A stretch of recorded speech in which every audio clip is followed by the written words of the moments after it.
malam dimanapun kalian berada. Semoga dalam keadaan yang sehat walafiat dan selalu dalam kabar baik. Kembali lagi di Expo yang tak terasa sudah mencapai episode ke-7. Di sini saya kedatangan seorang tamu spesial dari Departemen Pendidikan Himpunan Mahasiswa PSTI tahun 2022. Boleh teh untuk memperkenalkan dirinya sendiri? Ya, halo Exponia, perkenalkan nama saya Azmi Anissa sebagai salah satu staf di Departemen Pendidikan Himpunan PSTI 2022. Oke, halo Teh Asmi. Di sini kita bakal ngobrol-ngobrol santai dengan tema PSTI Knowledge, di mana ini merupakan sebuah tema dari Departemen Pendidikan gitu ya, yang membahas mengenai isu-isu teknologi atau wawasan mengenai keteknologian. Wah, menarik banget nih. Apa aja sih Teh kira-kira yang bakal kita bahas hari ini? Ada banyak banget yang akan kita bahas ya seputar teknologi, terutama mungkin bisa dimulai dari teknologi-teknologi yang sedang berkembang dan akan semakin berkembang lagi mungkin ya di masa depan. Seperti salah satunya itu ada AI gitu aja nih. Oh, AI itu Artificial Intelligence. Iya betul sekali, Artificial Intelligence. Kayaknya udah nggak asing ya sama AI. Iya, udah sering dengar juga. Itu identik sama robot-robot gitu nggak sih? Iya betul banget Jenny. Jadi AI itu merupakan robotika kecerdasan buatan juga yang sedang dikembangkan oleh para ilmuwan di dunia untuk mempermudah kehidupan bermasyarakat gitu. Jadi nanti bisa diprediksi kayaknya manusia itu nggak akan terlalu banyak bergerak gitu, karena semuanya itu sudah dimudahkan oleh kecanggihan teknologi. Kira-kira gitu jadi. Wah, keren banget nih. Kira-kira kemampuan apa aja sih yang AI itu punya? Tentunya bermacam-macam ya, jadi AI itu bisa berbicara, bisa melakukan sesuatu gitu. Jadi visualnya ada, auditorinya juga ada gitu kan. Seperti yang udah jadi rasakan juga mungkin ya manfaatnya kayak Siri kalau jadi tahu itu juga merupakan salah satu contoh penerapan dari AI. Oh alah, tapi di satu sisi agak serem juga nggak sih Teh? Iya betul banget. Kebayang ya kalau nanti manusia udah nggak banyak bergerak, digantikan semuanya sama teknologi gitu. Bisa jadi lapangan pekerjaan juga makin menyempit kan, karena digantiin sama robot. Bisa dilihat ya dari tol-tol yang sekarang tuh yang dulunya pakai manusia gitu, tenaga manusia sekarang udah digantikan oleh mesin kayak gitu. Bisa dilihat ya, oleh karena itu ya mungkin kita harus menyiapkan akan hal itu ya seiring berkembangnya zaman teknologi. Seperti itu. Untuk selanjutnya kira-kira ada apa nih Teh selain mesin AI? Ada juga katanya tuh para ilmuwan nanti akan mengembangkan suatu mesin kayak pesawat luar angkasa juga nih katanya jadi namanya itu warp drive ya kalau nggak salah. Jadi dengan pesawat itu manusia nantinya bisa menjelajahi alam semesta gitu. Gimana sih rasanya menjelajahi ruang alam semesta gitu? Nanti kita bakal tahu caranya itu lewat teknologi gitu.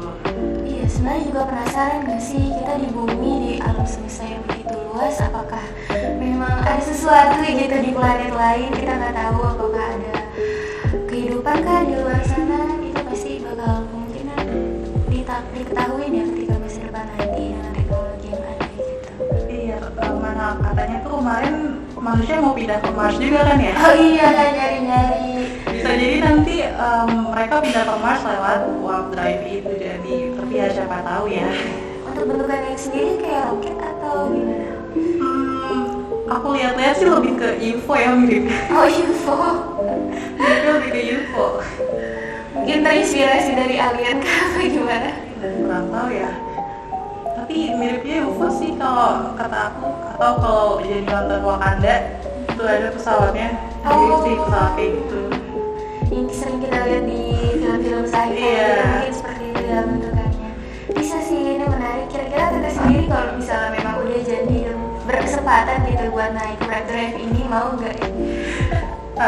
Plus minus ya. Agak serem juga gitu kalau misalnya keluar alam semesta tuh kayak aduh, takut juga gak sih? Iya, kita nggak tahu apa aja di luar kan. Adaptasinya bingung lagi gimana nanti. Tapi penasaran kan? kelihatan pasti.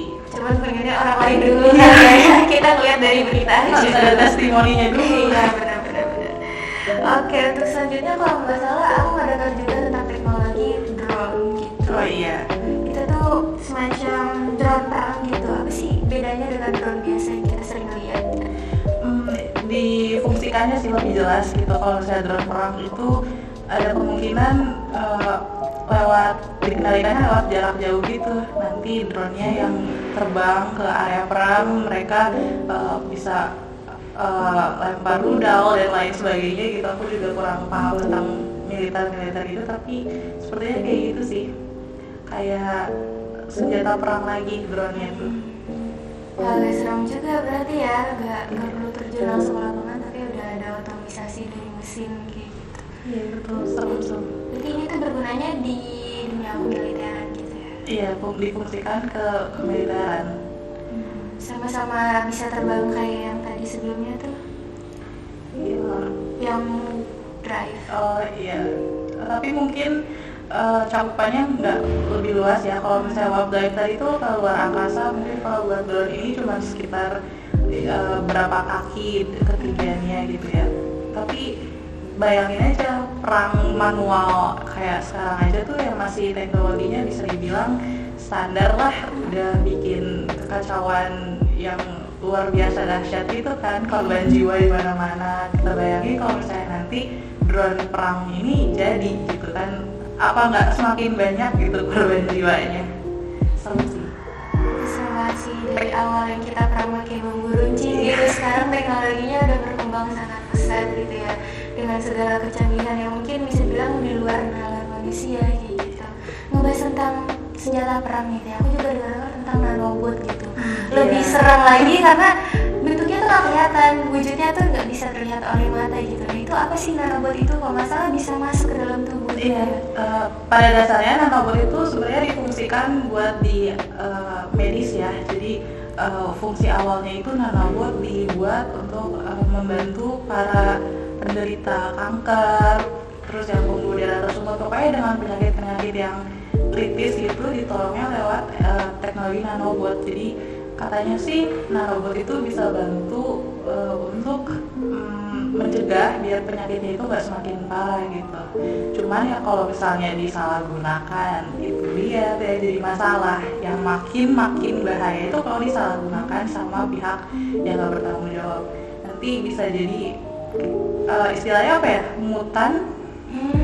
Serem banget sih mungkin kayak gitu ya. Tapi masih belum terbukti kan ya. Nggak tahu nanti di kehidupan 10 tahun, 20 tahun mendatang bagaimana kabarnya, apakah nanobot masih dikembangkan atau tidak kan kurang tahu kita. Jujur dibandingkan teknologi yang udah kita bahas tadi sebelumnya, ini sih yang paling aku takutin gitu. Walaupun tujuan awalnya kayak baik untuk membantu menyembuhkan penyakit-penyakit yang sulit disembuhkan, tapi kalau disalahgunakan atau jatuh ke tangan orang yang salah gitu, agak serem juga ya. Iya, ini menggambarkan teknologi itu punya dua sisi gitu. Di salah satu sisi kita beranggapan teknologi itu baik untuk memudahkan kehidupan masyarakat, tapi satu sisi kalau misalnya ada pihak-pihak nih, oknum yang menyalahgunakan teknologi itu sendiri, nantinya jadi kacau gitu kan. Ya sih. Berarti tergantung tujuan penggunaan sama siapa yang menggunakan. Iya betul. Mengenai kedua sisi dari teknologi itu. Serem juga nih tentang nanobot gitu ya. Oke, lanjut ke teknologi selanjutnya gitu. Aku juga pernah dengar ini berhubungan dengan transportasi gitu, mengenai kereta Hyperloop. Katanya ini tuh lebih cepat daripada MRT malah gitu ya. Lebih cepat dan lebih kelihatan futuristik ya bisa dibilang. Jelas. Memang dari segi desainnya atau dari tampilan luarnya itu apa yang beda? Lebih ke konsep sih sebenarnya kalau aku menurut aku ya, karena Hyperloop itu yang sedang dikembangkan oleh Elon Musk itu kelihatannya nggak nyata banget, unreal. Dimana kamu pernah nonton Doraemon gak jadi? Pernah. Di Doraemon itu kan ada kereta terbang di atas kepala. Oh iya tahu. Kalau Hyperloop tuh bentukannya lebih mendekati ke situ sih. Jadi rasanya tuh beneran science fiction banget gitu kan, unreal. futuristik banget berarti ya. Iya, Itu betul. kira-kira rela bakal ditaruh di kayak sekarang di darat atau di langit atau gimana tuh kira-kira? Hyperloop tuh kemungkinan besar ada di langit sih. Terbang gitu ya. Pakai teknologi magnet atau apapun itu, aku kurang paham juga. Tapi kayak gitu sih gambarnya, kayak di Doraemon tadi. Keren banget sih, sudah lihat emang Elon Musk ini kayak hampir menjelajahi semua ranah gitu ya. Visioner juga Iya, ya. dia sangat futuristik gitu orangnya. Tesla juga milik beliau kan. Iya, betul. Bisa dilihat di mobil lah dengan kecanggihannya. Dan itu juga mengusung konsep AI kan Tesla itu. Iya benar-benar. Otomatisasi mesinnya luar biasa Tesla. Dengan segala kejarangannya di Indonesia, aku cuma bisa lihat dari YouTube gitu ya, pengguna Tesla, kecanggihannya kayak apa aja, itu aja udah buat aku wow gitu. Gimana nanti kalau misalnya Hyperloop ini bakal terrealisasikan mungkin di Indonesia gitu? Ya bisa jadi gitu, tapi aku melihat kayaknya di Indonesia sendiri bakal Lebih lama daripada negara-negara lain kayaknya ya. Iya, pasti lebih dulu negara berkembang gitu ya. Negara maju dulu, Amerika paling mungkin ya. Kalau Indonesia tuh paling akhir-akhiran dikit lah gitu. Pas trennya udah mulai pudar, biasanya tuh gitu Indonesia. Tapi jangan lupa pesimis teman-teman, di Indonesia juga banyak kok orang-orang pintar yang gimana ya, mereka tuh bisa jadi seorang visioner teknologi gitu. Berpotensi. Iya betul, kita tuh SDM-nya juga bagus ya kan. Salah teman-teman, di sini kita juga banyak lulusan keteknologian yang sebenarnya sangat berkualitas gitu. Dan apabila memang diarahkan sesuai dengan ranahnya, aku yakin itu gak akan kalah hebat dengan orang-orang di luar. Betul banget jadi. Semangat gue ya teman-teman, kita hadapin dunia keteknologian nanti di masa depan bareng-bareng sebagai anak muda.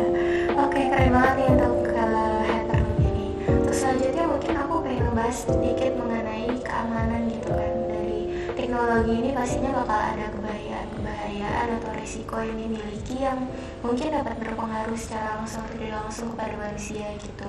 Salah satunya aku pernah dengar mengenai keamanan cyber gitu, dimana kita yang mempunyai data diri itu tersebar luaskan gitu, bocor atau segala macam. Nah itu tuh kan bisa menyebabkan dampak negatif gitu, misalnya data kita disalahgunakan atau gimana. Itu gimana tuh Teh? Pendapat Teh mengenai keamanan cyber?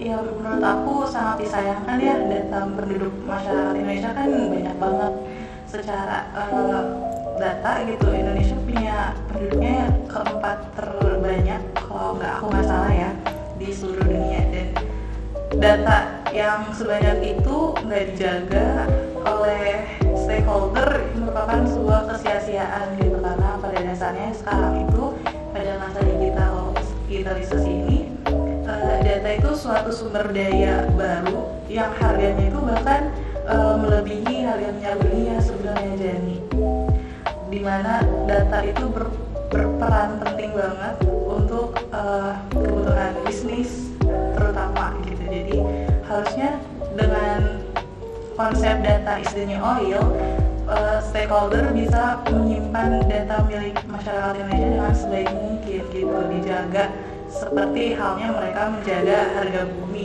gitu, harga minyak bumi. Jadi sangat disayangkan banget, dan aku juga pernah lihat beberapa kali gitu, kayaknya di hampir setiap bulan Indonesia selalu kebocoran data, baik itu dari instansi pemerintah maupun instansi swasta. Itu tuh suatu hal yang merugikan masyarakat dan merugikan pemerintah itu sendiri sebenarnya, merugikan pihak swasta itu. Kayak misalnya kemarin aku lihat Tokopedia yang kebocoran data penggunanya sebanyak berapa ratus ribu. Sebenarnya mereka Tokopedia aku bisa bilang rugi besar gitu, karena Tokopedia ini kan bukan e-market, tahu. Jadi kita kan selama ini tahu kalau Shopee, Tokopedia itu marketplace, tempat dagang. Aku pribadi tahunya kalau Tokopedia itu ngambil keuntungan dari pengguna atau penjualnya, tapi ternyata nggak kayak gitu loh. Ternyatanya Tokopedia ini justru memanfaatkan data pengguna yang masuk ke Tokopedia diolah menjadi suatu bisnis buat mereka. Dan kebayangkan kalau misalnya data dari pengguna itu bocor, bisnis Tokopedia itu segimana hancurnya. Dan itu harus jadi introspeksi sendiri sih buat pemerintah dan buat Tokopedia itu sendiri, gimana caranya untuk bisa menjaga agar tidak kehilangan bisnisnya gitu. Dan mungkin sebagai salah satu cara menangani keamanan cyber di Indonesia itu bisa dengan kolaborasi sih kalau menurut aku. Jadi karena pemerintah dan swasta ini sama-sama memiliki kepentingan terhadap data keamanan di Indonesia gitu ya, menurut aku kenapa mereka nggak sharing aja gitu, mereka nggak ngobrol aja untuk mencapai solusi yang tepat untuk mencegah kebocoran data lagi gitu. Karena sama-sama win-win solution lah ya bisa dibilang, biar masyarakat juga nggak merasa cemas gitu, kenapa datanya bocor lagi gitu. Jadi harus ditingkatkan juga sih rasa kepercayaan masyarakat terhadap stakeholder lewat penanganan yang dimiliki oleh stakeholder itu sendiri gitu. Karena kita lihat juga ya, kemarin bocor data sini, bocor data sana, kayak masyarakat juga kok bocor lagi gitu, nggak ada rasa percaya sama pemerintah bahkan ya. Rasa kepercayaan terhadap pemerintah itu kurang karena sikap pemerintah sendiri sih kalau menurut aku. Jadi mungkin bisa dimaksimalkan juga lewat penerapan hukum UU ITE yang sudah diberlakukan di Indonesia. Jadi jangan bahas tentang pencemaran nama baik doang deh menurut aku, kalau UU ITE yang lebih dalamnya itu dikupas juga dong. Paling gitu sih Jenny. Nah ini ya teman-teman, sisi gelap dari teknologi gitu di balik kecanggihannya. Jadi ada ketakutan baru nggak sih Teh? Dulu mungkin kita cuma takut kita dirampok barang atau hartanya, sekarang kita takut dirampok datanya. Karena emang itu bisa membahayakan teman-teman gitu secara langsung gitu, kalau misalnya datanya jatuh ke pihak-pihak yang tidak bertanggung jawab. Seperti itu teman-teman. Nah jadi ya diharapkan hati-hati gitu ya teman-teman. Udah banyak kok cara-caranya atau tips-tipsnya di internet cara menjaga data kita, walaupun memang kadang di luar kontrol kita gitu ya. Kayak misalnya tadi data milik pemerintah, kita kan cuma kasih data kita, yang memegang tanggung jawab itu pemerintah ya, tapi ternyata mungkin ada kesalahan atau kekeliruan sehingga data kita bocor gitu di tangan mereka. Itu kan kita nggak bisa ngelakuin apa-apa. Tapi untuk data-data yang masih di bawah kontrol kita, kayak misalnya mungkin medsos kayak gitu kan juga ada passwordnya segala macam. Mungkin salah satu untuk menjaga keamanan cyber ini adalah sering mengganti password, menggunakan password dengan variabel yang agak sulit gitu biar tidak tertebak segala macam. Itu bisa, selagi masih bisa kita kontrol, masih di bawah kemampuan kita, mari kita jaga keamanan data bareng-bareng. Iya, harus mulai teknologi bareng-bareng ya. Harus mulai teknologi bareng-bareng. Dan aku setuju banget tadi yang Tete bilang kalau misalnya kolaborasi itu sebenarnya bisa loh jadi sebuah solusi gitu antara pihak pemerintah dan juga pihak swasta, karena kan mereka saling membutuhkan dan juga sama-sama membutuhkan sebuah hal yang sama kayak gitu, yaitu data. Entah itu mungkin udah dilakuin atau gimana di belakang, aku juga nggak tahu ya. Iya sih, harusnya dilakuin sih semenjak serangan cyber yang kemarin berturut-turut itu, harusnya udah ada penanganan lebih. Benar-benar, aku juga akhir-akhir ini sering ngebaca tentang kebocoran data atau keamanan cyber gitu ya. Itu agak serem sih teman-teman ya. Semoga aja mereka orang-orang yang bersangkutan itu melakukan introspeksi diri dan melakukan perbaikan juga terhadap keamanan. Oke, mungkin bisa lanjut ke Internet of Behavior. Aku pernah dengar tentang IoT atau Internet of Things gitu. Kira-kira apa sih perbedaannya dari IoB atau Internet of Behavior ini dengan IoT kayak gitu? Sebenarnya IoB ini merupakan suatu perluasan dari IoT sih, jadi kalau IoT kan kita tahu kayak smartphone, smart house gitu, mereka punya data, dan IoB ini memanfaatkan data yang dipunya IoT itu sih, kurang lebih seperti itu. Jadi kalau misalnya ini erat kaitannya dengan eksplorasi data. Kalau misalnya IoT itu mengambil data, jadi IoT ini memanfaatkan data yang ada untuk mencek perilaku dari penggunanya. Misalnya kalau misalnya Jenny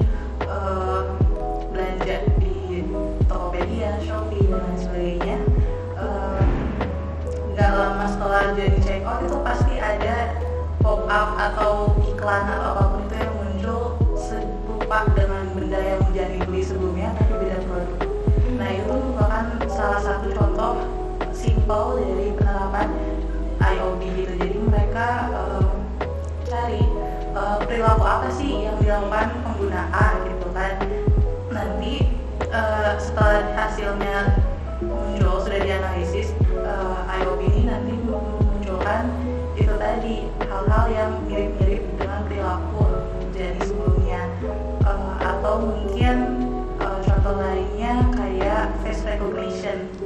Itu juga merupakan salah satu pemanfaatan dari IOB, atau sidik jari di smartphone juga hasil pemanfaatan IOB. Jadi perilaku seseorang yang itu kan perilaku seseorang itu hampir nggak sama semua kan.